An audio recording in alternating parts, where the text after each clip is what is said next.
Baik, kita lanjutkan membahas soal fisika yang pernah keluar di SIMAK UI. Pada konten ini kita membahas 3 soal sekaligus dengan tipe soal yang sama, ya, yaitu nomor 13, 14, dan 15. Konten ini tersimpan di playlist latihan soal fisika SIMAK UI, silahkan dicek playlist ini. Dan bagi teman-teman yang ingin berdonasi untuk channel ini, silakan berdonasi di akun bank ini. Baik, langsung saja kita mulai dengan nomor 13. Gambar di samping atau gambar di atas ya merupakan struktur kisi suatu material. Pernyataan yang benar berkaitan dengan material-material ini adalah kayak ini tipe soal yang kita mencari mana poin-poin yang benar, dan di sini biasanya soalnya tidak ditampilkan dengan opsinya karena opsinya ada di petunjuk ya, bahwa kalau A ya itu 1, 2, 3 benar, B 1 dan 3, ya, C 2 dan 4, D 4 saja, E semua benar. 1, 2, 3, 4 benar ya, semua benar. Itu opsinya seperti itu. Ya, kita lihat di sini ada beberapa istilah yang muncul, ada kristal, ada cacat dan lain-lain ya. Ya. Jadi ini kita berbicara tentang zat padat. Ya, zat padat yang strukturnya kristal ya. Struktur kristal itu adalah zat padat yang susunan atom-atomnya teratur. Karena ada zat padat yang susunan atom-atomnya tidak teratur, itu namanya amorf ya. Ini kristal, susunan atom-atomnya teratur. Nah, lalu apa itu kisi? Nah, gampangnya kisi ini ya susunan atom-atomnya ini ya, posisi atom-atomnya ini. Ini adalah kisi. Jadi ini kisi nih. Ya, ini adalah kisi. Ini susunannya seperti ini. Susunan kisinya seperti itu. Oke. Kita punya material A atau kristal A dan kristal B. Ya, dan sekali lagi itu tersusun oleh kisi yang susunannya seperti gambar. Oke. Lalu meskipun kemudian kristal ini beraturan, tapi ada yang namanya cacat pada kristal. Ada yang namanya cacat pada kristal, dan itu banyak penyebabnya ya. Banyak penyebabnya. Atau dikenal dengan impuritas ya. Oke. Maka ya, kita perhatikan dulu untuk material atau kristal A. Nah, di sini ada yang berwarna, ada yang hitam ya, dan ada yang bulat-bulat yang seperti ini. Ada yang hitam. Nah, ini maksudnya bahwa ya, di situ ada atom yang berbeda. Nah, atom hitam ini atom yang berbeda sendiri nih. Ya, atom yang berbeda sendiri. Maka kita bisa pahami di gambar A ini bahwa sebenarnya awalnya di sini ya, awalnya di sini adalah ya seperti atom-atom tetangganya. Nah, tapi ada cacat di situ. Ada atom lain yang masuk, atom hitam ini ya, menggantikan atom yang ada di sini. Jadi di sini awalnya ada atom yang sama jenisnya dengan tetangga-tetangganya. Tapi kemudian ada cacat, ada atom lain yang di sini diwakili dengan warna hitam. Ini atom jenis lain yang masuk dan menggantikan atom yang ada di situ, ya. Nah, cacat seperti ini disebut dengan cacat substitusi, ya, cacat substitusi. Cacat substitusi. Cacat substitusi. Apa maksudnya? Ada tadi ada atom lain yang masuk ke dalam ya, yang struktur ini ya, dan menggantikan atau mensubstitusi atom awalnya yang ada di sini yang sama tentu jenisnya dengan atom-atom tetangganya, kemudian dia tergantikan oleh atom yang hitam ini, mensubstitusi ya. Oke, maka dia dikatakan cacat. Oke, kemudian kalau di B kita lihat nih ya. Kalau di B ini ya,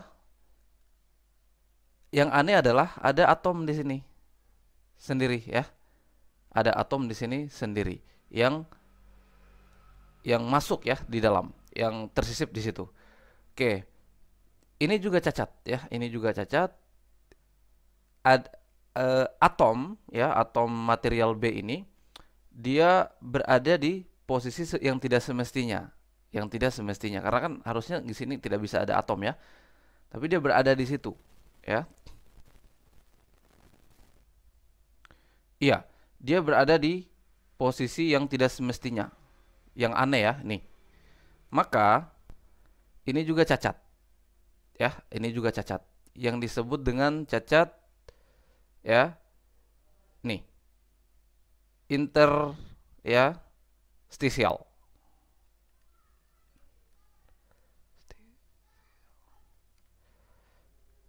Ya, bahwa ada atom yang nyusup ya di antara atom-atom lain, sorry, di antara atom-atom tetangganya yang jenisnya masih sama nih ya, jenisnya masih sama, dia nyusup berada di tempat yang tidak semestinya di antara atom-atom tetangganya.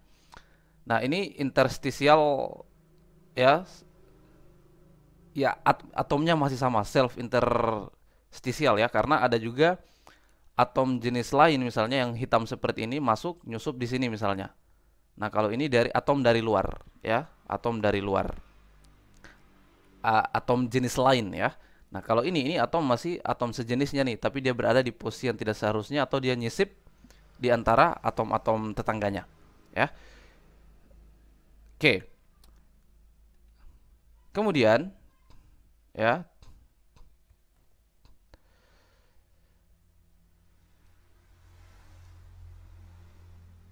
ya, kita perhatikan poin-poinnya ini ya. Cacat pada kristal B ya. Jadi ini tadi interstisial ya, yang kristal B ini. Jadi ini A, ini untuk kristal A dia substitusi dan substitusi dari atom luar ya. Kemudian ini ada interstisial, tapi ini interstisial untuk ya atom sesamanya ya, bukan atom luar ya. Ini untuk yang kristal B. Oke, sekarang kita lihat poin 1. Cacat pada kristal B disebut kekosongan. Nah, bukan ya. Bukan. Pada kristal B itu adalah interstisial ya, dan interstisial atom sesamanya ya. Oke. Lalu bagaimana itu cacat kekosongan? Nah, ada lagi namanya cacat kekosongan atau vakansi ya. Cacat kekosongan.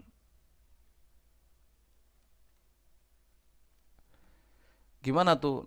Misalnya gini. Ya, kalau kita gambarkan tuh atom-atomnya ya. Jadi seperti ini. Di sini ada, kalau kita ikuti bentuk sana ya, struktur yang sana jadi gini. Gini.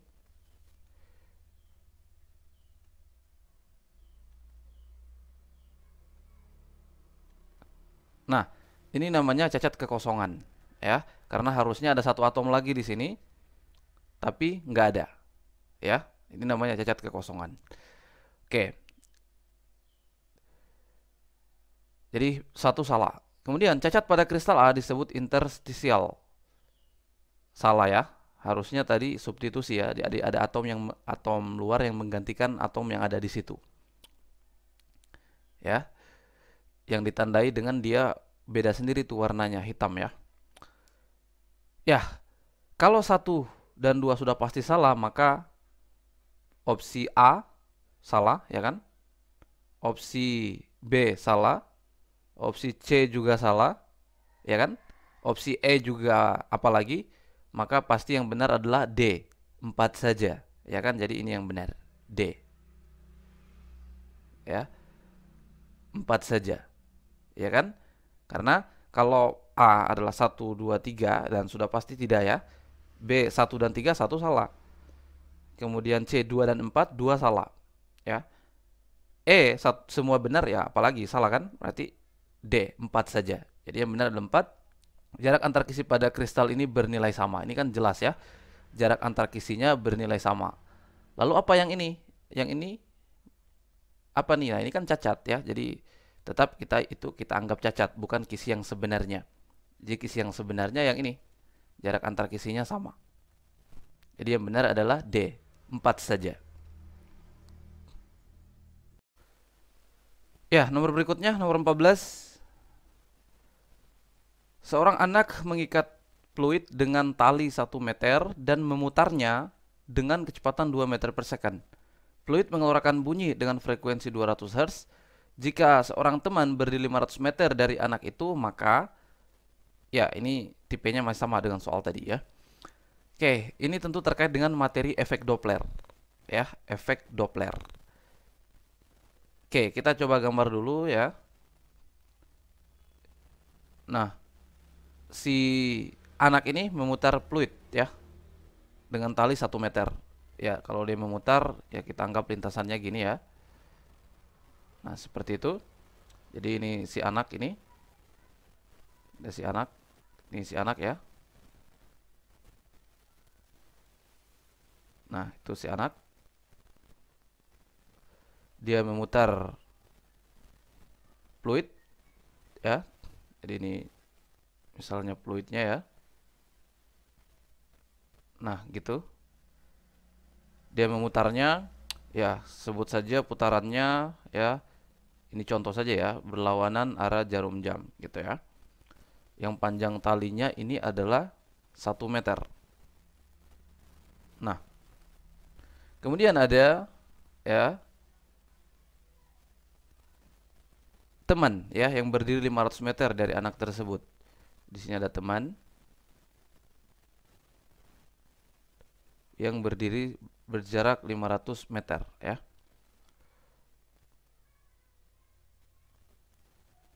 Dari si anak. Oke. Di 500 meter. Ya. Lalu apa yang terjadi? Kita periksa opsi-opsinya ya. Pada efek Doppler kita tahu ketika ya sumber bunyi dan pengamat ini lebih dekat dari sebelumnya, ya kan? Ketika sumber bunyi dan pendengar ya atau pengamat lebih dekat dari sebelumnya, ya lebih dekat ini bisa pengamat yang mendekati sumber bunyi atau sebaliknya sumber bunyi yang mendekati pengamat ya. Maka frekuensi yang didengar itu lebih tinggi dari sebelumnya.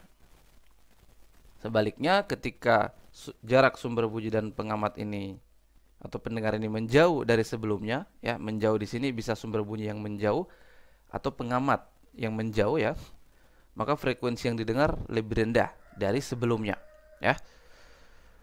Oke. Maka kita perhatikan nih opsi poin 1 ini. Ketika fluid menuju teman ya, fluid menuju teman. Ini teman ya, ntar ini adalah teman. Ini teman. Awas di sini hati-hati ada menuju teman ya. Fluid menuju teman berarti dia mendekati teman gitu ya, mendekati teman. Maka ia, si teman tadi maksudnya, akan mendengar frekuensi ya.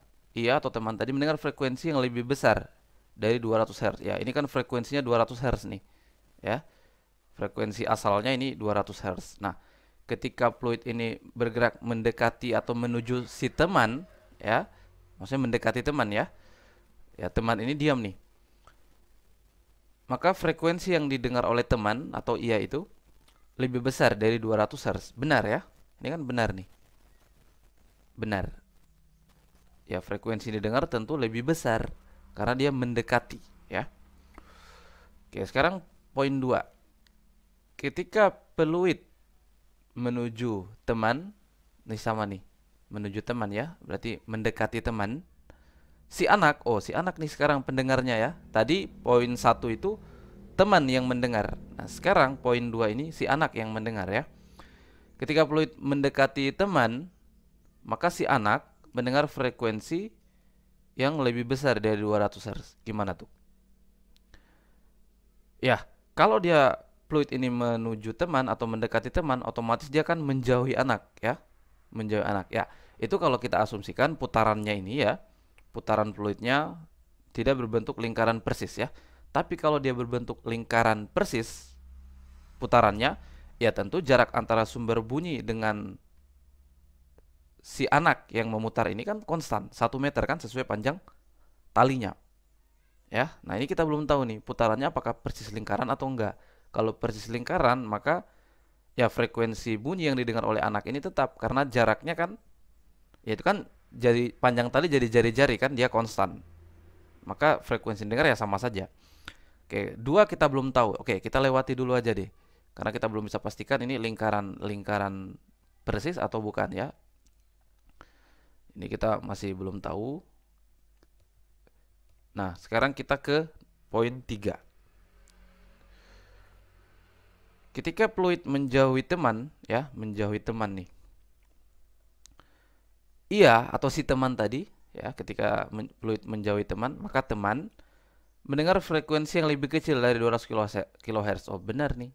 Karena dia menjauhi ya. Jadi fluid menjauhi teman, maka si teman tadi ya mendengar frekuensi yang lebih kecil karena dia menjauhi. Oke, 3 benar.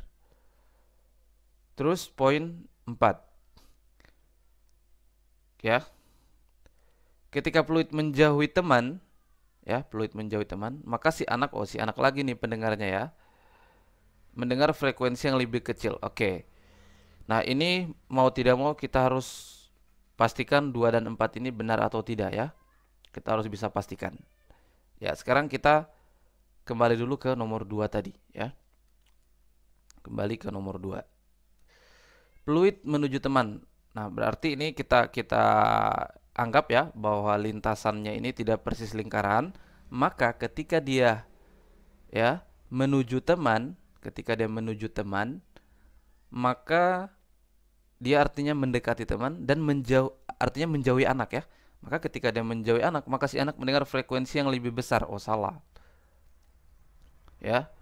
Harusnya ya frekuensinya lebih kecil karena dia menjauhi anak kan. Dia mendekati teman artinya menjauhi anak. Nomor 4, ketika fluid menjauhi teman artinya mendekat si anak ya, mendekat si anak. Ya. Maka ya ketika fluid menjauhi teman artinya mendekat si anak kan? Maka si anak mendengar frekuensi yang lebih kecil. Oh, ini juga salah karena harusnya mendengar frekuensi yang lebih besar ya. Karena dia mendekat kepada si anak kan? Maka si anak ini harus mendengar frekuensi yang lebih besar. Oke, berarti kalau kita kembalikan ke opsi, yang benar ya adalah 1 dan 3. 1 dan 3 itu apa? Ya B ya, 1 dan 3.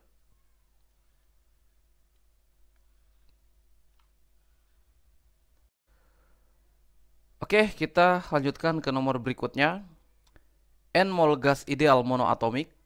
Ya, ini gas ideal monoatomik nih, ya. Gas ideal monoatomik mengalami proses seperti pada gambar. Nih prosesnya. Dan kalau kita perhatikan ini, awas, ini bukan siklus ya. Ini bukan, kalau siklus kan gini ya. Dia kembali lagi ke 1. Tapi ini nggak ada ya. Jadi ini bukan siklus. Awas, ini bukan siklus. Di sini harus ditekankan. Ini bukan siklus ya. Nah, ya, maka pernyataan yang benar pada proses tersebut adalah kita periksa dulu untuk proses ya 2 ketiga dulu aja deh yang paling gampang nih ya. Proses 2 ketiga ini kalau kita perhatikan ini berlangsung pada tekanan tetap. Berlangsung pada volume tetap ya. Nih, berlangsung pada volume tetap. Volumenya V2. Tetap ya.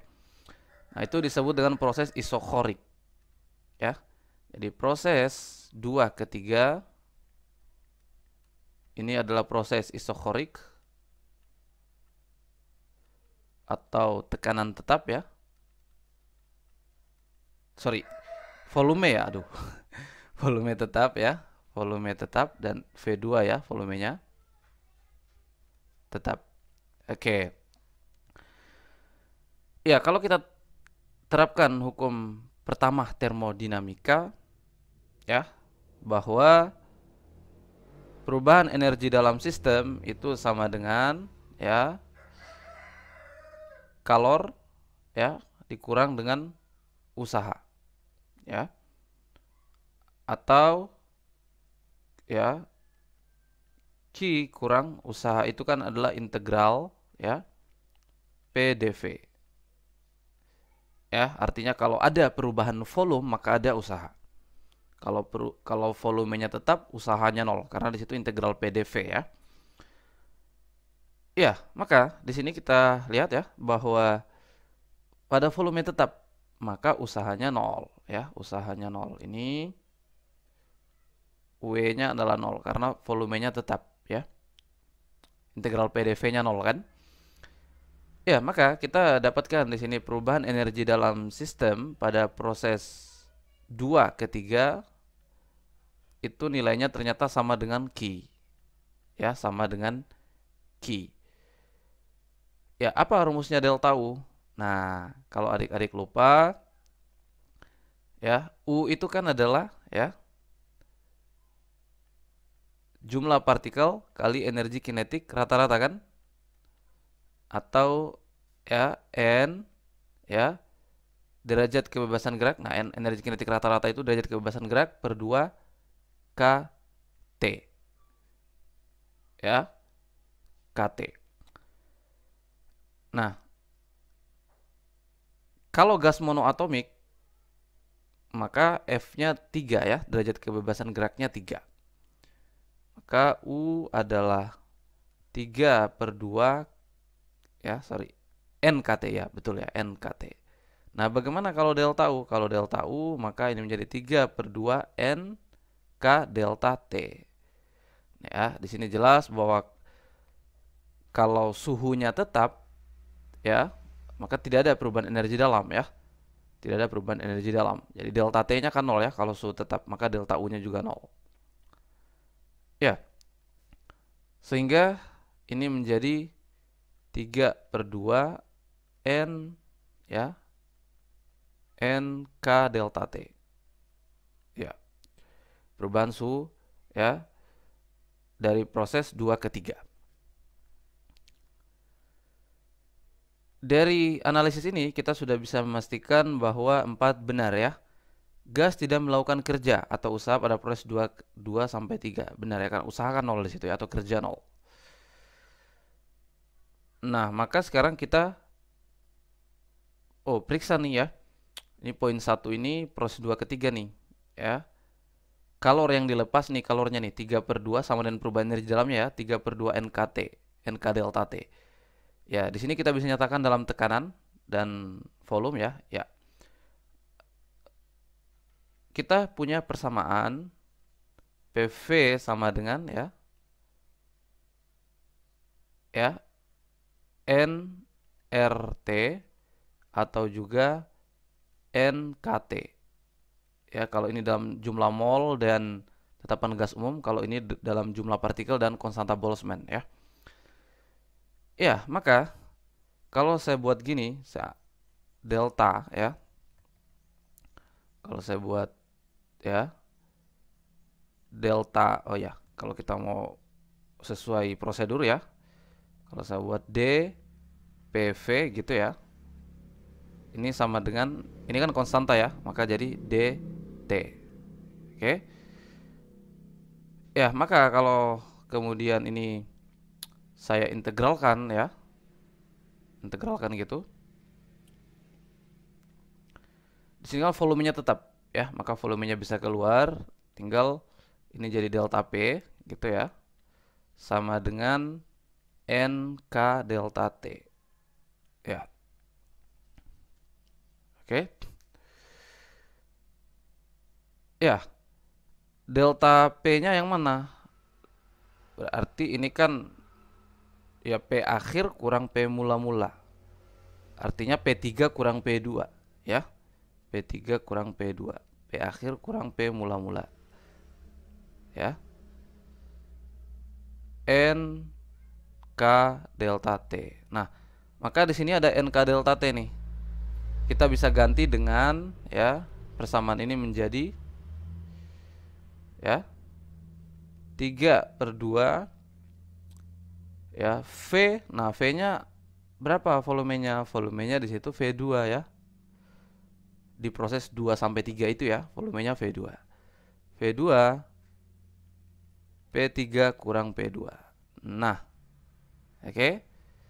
NK delta T-nya kita ganti dengan V2 dalam kurung P3 kurang P2. Dan ini kalornya ya, atau sama dengan nilainya perubahan energi dalam.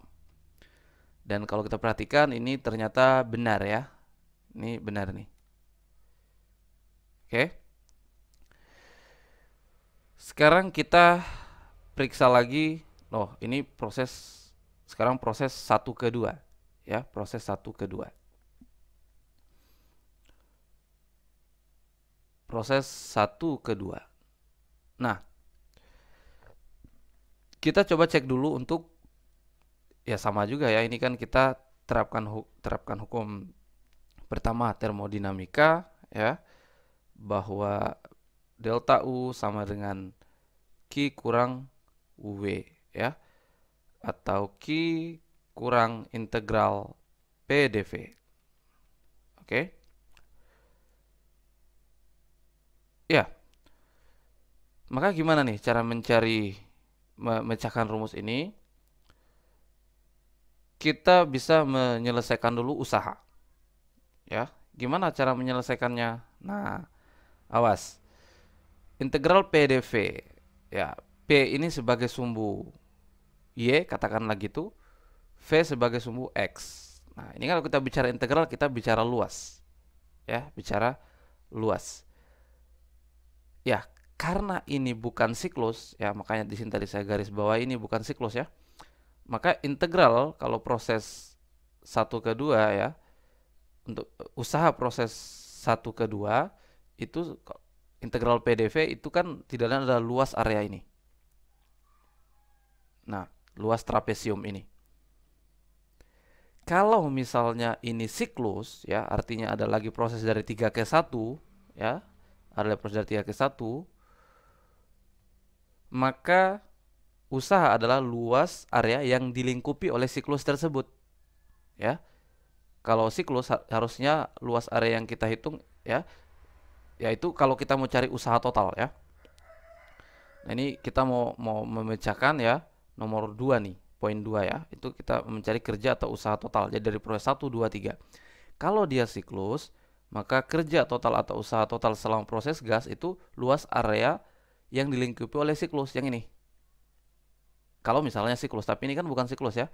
Kalau bukan siklus, maka kita kembalikan ke konsep awalnya, dia luas area di bawah kurva. Yang ini, trapesium ya. Ya, maka ya proses 1 ke 2 itu kita bisa cari usahanya. Kita tahu tadi 2 ke 3 usahanya 0 ya. Jadi tinggal kita cari 1 ke 2 saja. Maka W-nya ya luas trapesium itu ya, jumlah sisi sejajar ya. Berarti kalau jumlah sejajarnya ya, itu berarti ya P2 tambah P3 ya kan? Jumlah sisi sejajar P2 tambah P3 ya, kali tinggi ya, tingginya V1 kurang V2 ya, per 2 bagi 2. Nah, jumlah sejajar P2 tambah P3 kali tinggi V1 kurang V2 bagi 2. Dan ya ini usahanya, proses dari 1 ke 2. Maka usaha total dari 1, 2, 3 ya ini nilainya, karena usaha proses 2 ke 3 itu 0 ya, 0 nih. Maka usaha totalnya ya ini nilainya. Ini usaha dari 1 ke 2 ya juga merupakan usaha total. Dan ketika kita lihat poin 2 itu ya, oh salah ya, salah. Harusnya ini tambah. Kalau mau benar ini harus tambah ya. Ya, maka ini kita salah ya, ini salah. Berikutnya poin 3. Perubahan energi dalam sistem selama proses 1, 2, 3 adalah itu. Oke, ini kita total ya. Kita total. Jadi kalau usaha total tadi usaha dari proses 1, 2 tambah 2, 3. Nah, begitupun perubahan energi dalam total ya.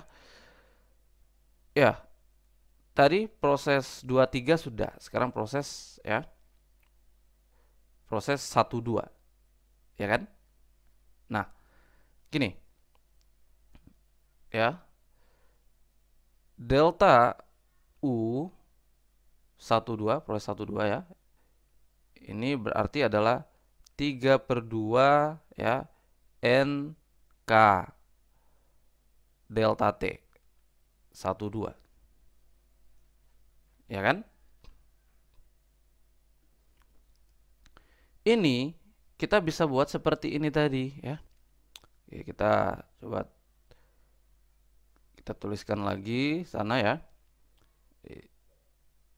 integral D ya PV sama dengan NK integral DT.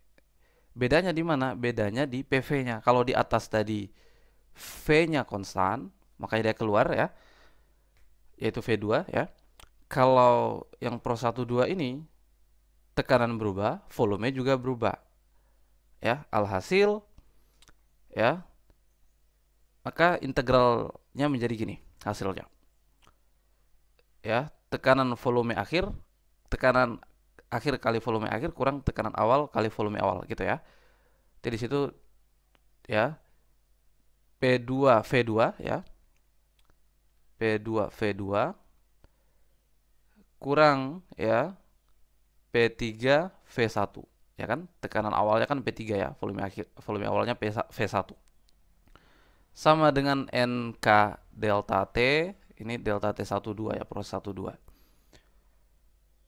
Ya, maka ini menjadi delta U12 sama dengan 3/2.